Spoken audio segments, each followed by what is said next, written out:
আমাদের তো বাচ্চা পাহারা দেওয়া ছাড়া তার কোনো উপায় নাই। বাচ্চার মা ভিতরে আছে, যাদের কেনাকাটা তারাই করতেছে, বাচ্চা দিয়ে ধরে আসি। ফ্যামিলি ধরে সবাই এসেছি, খুবই মজা লাগছে। আবার মজার কথা হচ্ছে আসতে এসে আমার দেবরের বউর সঙ্গে দেখা হয়ে গেছে। সেই মেহেরপুর থেকে এসেছি, এসে অনেক কিছু কেনাকাটা করছি, কিন্তু একটু যাচাই করতে হবে, বার্গারিং করতে হবে। বার্গারিং করলে মোটামুটি যারা বার্গারিং করতে পারছে তারা সঠিক দামে কিনতে পারছে।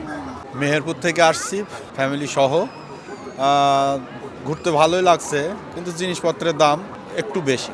বাচ্চাদের খেলনা বিভিন্ন কিছু কেনা হয়েছে। মেলাতে এসে অনেক ভালো লাগছে, আর সবচেয়ে বেশি ভালো লেগেছে এটা যে সব কিছু মোটামুটি পাওয়া যায়, সব কিছু সুন্দর, দাম একটু বেশি, তাছাড়া সব ঠিকঠাক। এখানে ফ্যামিলির সাথে এসেছি কেনাকাটা করতে, ঘুরতে। অনেক কিছু দেখেছি, আমার অনেক ভালো লেগেছে মেলাতে এসে। আমি আমার ফুল পরিবারের সঙ্গে এসেছি, অনেক কিছুই ঘুরে দেখলাম, আরও অনেক কিছু কিনেছি আমি।